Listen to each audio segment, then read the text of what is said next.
Welcome to Slash Bash, where today I am bringing you another proRevenge Reddit video. In our first story, that left a bad taste in his mouth. Let's jump right in. Before I start, I'm a long-time lurker, first-time poster. If you want to share this outside of Reddit, thanks for the input. Ask for permission first, please. I'm not a native speaker, so if I explain something a bit difficult to understand, please let me know.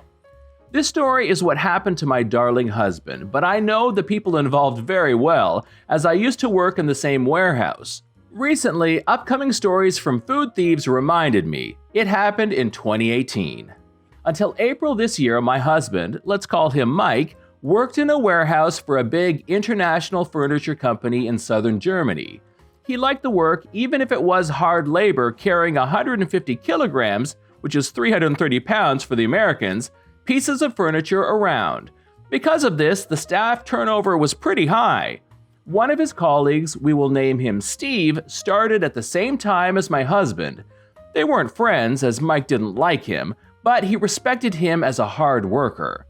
Due to customers coming in all the time, the warehouse staff didn't have required breaks. They just took their lunch break when it was possible. Some used the break room with the basic kitchen, some went out to eat, some went to the supermarket on the other side of the road or did errands in the 60 minutes they had. But either way, you had to clock out and back in. This will be relevant later. Soon, they realized that brought-in lunches went missing from the fridge in the break room, as did sweets they had brought in to share and also drinks. Since it was rare that two of the workers took their break at the same time, they weren't sure who stole them. They also were not allowed to bring up a camera, so Mike and the warehouse manager decided to take matters in their own hands. Once in a while, when it was slow, they decided to order food, mostly pizza, sometimes burgers, and my husband loves hot, spicy food. I do too. I'm actually pretty sure that there is no blood in him. That has to be hot sauce flowing around. Anyways, we have a nice assortment of powders and sauces, ranging from a little tickling to will turn your butthole into a Johnny Cash song if you don't get that surgically removed right now. Hubs, of course, had some of the sauces at work. You all know where this is heading, right? When the thefts got more and more regular, they decided to order pizza. Just Mike and the manager. The others didn't want to or had something else. The pies got delivered and smelled delicious. Miraculously, both my husband and his manager were able to take their lunch at the same time and enjoy their pizza, but didn't finish it. Mike took out one of his sauces with a scorching 2 million Scoville.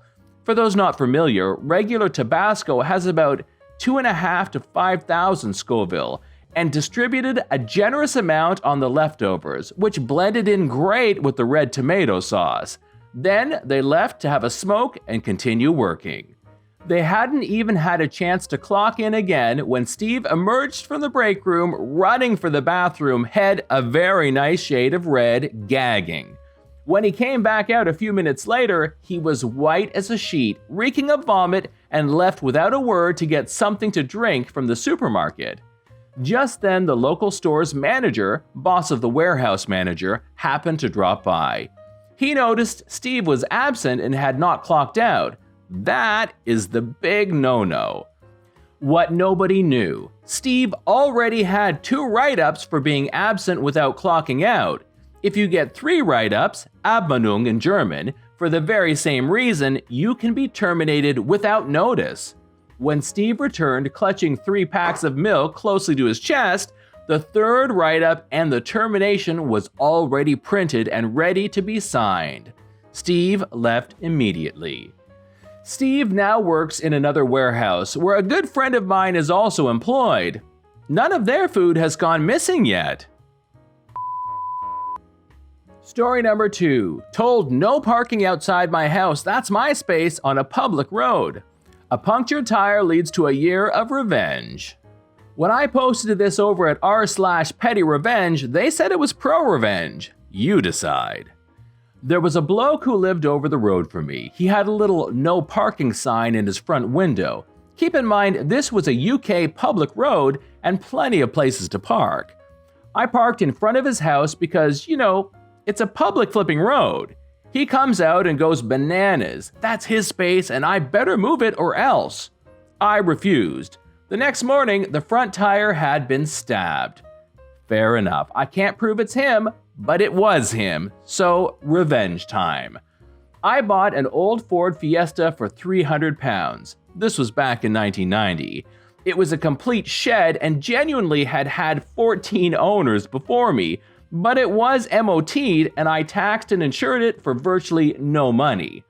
MOT'd relates to a Ministry of Transportation certificate. In the UK, every year your car needs to go through a series of tests at a certification location, read inspection garage, to ensure it's roadworthy. I think new cars 3 years old are exempt. The car needs to be MOT'd to have valid insurance.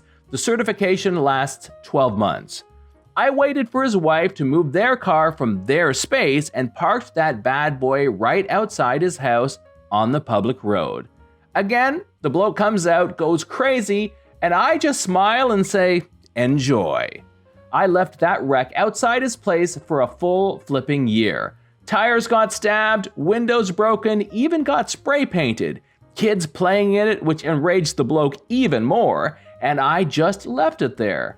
Called the scrapyard with a day left on the MOT and laughed my butt off every day. No parking that. Story number 3. Revenge is a dish served very, very, very, very cold. In my young 20s, I moved to a new city to try to start my career and life.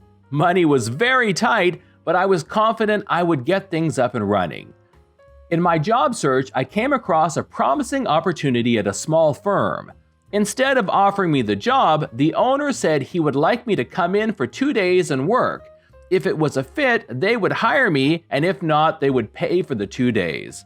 Money was so tight at the time, I figured taking the bus to and from the job was a luxury I could not afford and walked an hour each way to get there. Money was very tight. I did good work both days and I worked very hard, but it was not a fit. The owner then tells me, I know we said we would pay you, but it's just too complicated to set you up for just 2 days, so you'll just have to be happy you got the experience with us. The way he acted really rubbed me the wrong way. I was mad as I really needed the money, but as I was trying to find a job and I figured it was not in my best interest to make waves, as word may get around I was difficult. I did, however, decide that someday, some way, I would get my revenge on the owner. I did find a good job that led to a great career, but I always kept tabs on the owner, looking for the time and place to get some revenge, and even a few times considered some more juvenile methods. Just short of 20 years passed, and now I was very senior in my chosen profession, but instead of working for a small firm, I was a leader in a very large national company that hired firms. As it turns out, we had a large contract come up in the area the firm operated in, and I was the lead executive on the procurement team. Things have changed a bit over the years, but bidding on these contracts was at the firm's expense at the time. However, to safeguard them from wasting too much money, the bidding would be in stages. Well, sure enough, the owner and his firm put in an exploratory bid. They were not perfect for the job, but they could actually do it, so I assisted in them moving to the next stage, and the next stage, and then the final stage. The easiest thing I could have done was shut them down right away and get a bit of revenge, but there would be no fun in that. There was some risk to letting them go through to the end though. Though I was the lead, it was a team decision, and to be honest, if they had the best proposal despite my thirst for revenge, I would vote for them. The proposals and presentation came in, and luckily, the other firm was a bit better and we went with them. Normally, the executive lead didn't deliver the bad news in the bid process, but I volunteered to take on the call. It was fun to call the owner, who had no idea we met 20 years ago, and tell him, "We were impressed with your proposal, but it is just not the right fit. I know you must be disappointed to not get the contract, but at least you got great exposure to our process." I know I should have used his own words from 20 years ago, but I could not bring myself to do it. The firm must have done about 200 hours of work on their proposal, so I figured that was payback for my 16 hours, with 20 years of interest. This is John from /Bash. Thanks for watching. If you've enjoyed the video and want to be the first to know when the next one drops, subscribe and click on that notifications bell.